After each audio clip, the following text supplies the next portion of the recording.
Hello, welcome back to Open. Our next guest is a Puerto Rican-born composer and multi-instrumentalist who creates music for accordions, robotic instruments, toys, and electronics, as well as chamber ensembles and orchestras. Her music has been performed at the Kennedy Center, the Ecstatic Music Festival, and scores featured in the Tribeca Film Festival, and that's just to name a few. She's currently teaching artists for New York Philharmonic's Very Young Composers Program and Lincoln Center Education. Here to share more, please welcome Angélica Negrón. Hola, thank you so much for having me. Thank you for being here. My pleasure. Oh my gosh, I'm so excited to have you here with sharing with our audience. Unfortunately, we can open up by stating that your concert has been canceled.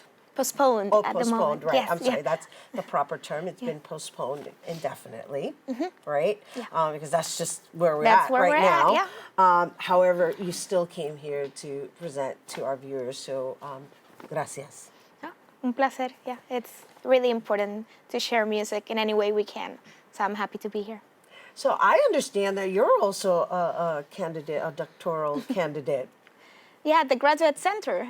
Yes, I studied with Tania Leon, the amazing Cuban composer and conductor. And yeah, I'm right now taking a little bit of a break to write music, but one day I'll get back to writing words and finish that dissertation. Yeah. And so I saw some videos on your work, and I see we have this set up, and I know we're going to share with our viewers later, but let's talk a little bit about how you're able to even discover certain sounds from certain elements. Sure. I grew up as a violinist in Puerto Rico, and I had no idea that you could be a composer because I never saw anyone writing music that was living. Even less so a woman writing music.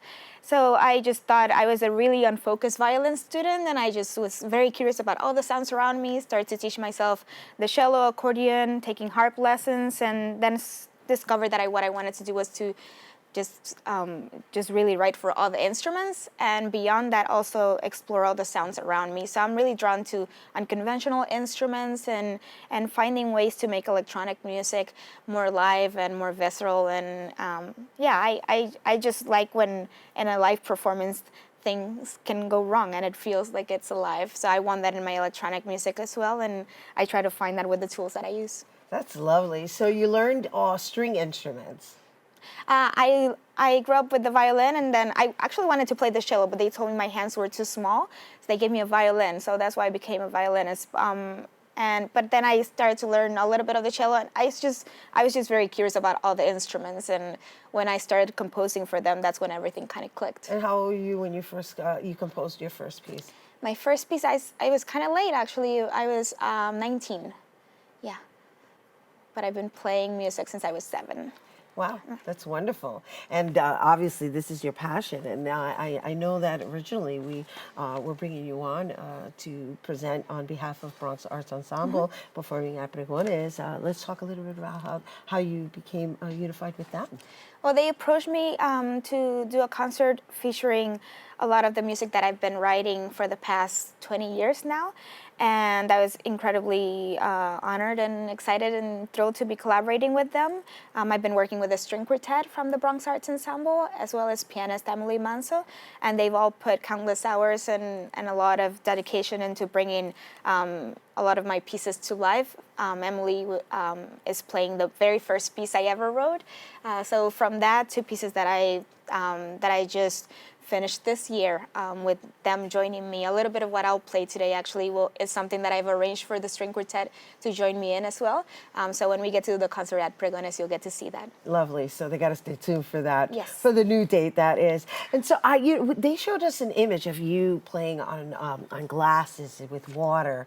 And today you brought a plant. And so how do you choose these elements? So in my music, even though I use a lot of electronics, I love found sounds and recording sounds from my apartment, from the environment, and I knew that I wanted to bring that element also to the visual side of my live performance. So I've been using a technology that allows me to use any object that conducts electricity as a trigger for a sound. So water is great for that, plants because they have water in them, vegetables, all of those make great conductors of electricity. And when I'm touching the object, I'm just completing the circuit and triggering sounds that I have mapped on my computer. So for me, it's a way of demystifying electronic music and hopefully inviting people in. And while communicating with another living being. Yes, which is always fun. Yeah. So what are you going to be doing for us today? So I'm going to be performing an excerpt of a longer piece called Sembrar, and it's all about reconnecting to nature as a way of and a path for healing. All right. We can certainly use some of that today. Yeah. Is there anything you want to say with regards to this outbreak that we're all kind of enduring right now? Yeah, well, I think everyone is in a really tough situation, but musicians are at a very vulnerable position. A lot of them rely on live performances for their income. So if you bought tickets to a concert, especially if it's smaller concerts, and you're able and you're in a position to instead of ask for a refund, to just donate that money to the musicians, to support them on Bandcamp, any platform, buy their albums, and also find, if you're a promoter, a concert organizer, also find other alternatives and creative ways so that they can share their music, live stream concerts, just so that they can still get paid for all the hard work they're putting into it. Thank you. Thank you. It's important, right? We have to find alternatives, right? Yep. And there's continue always... making and sharing in any way you can. Beautiful. And you're going to share with us? Yes. Awesome. Wonderful. Gracias, Angélica. Un placer. Oh my gosh. You guys, we have to take a quick break, but when we return, Angélica Negrón, she's going to perform for us, and you don't want to miss that, so don't go anywhere.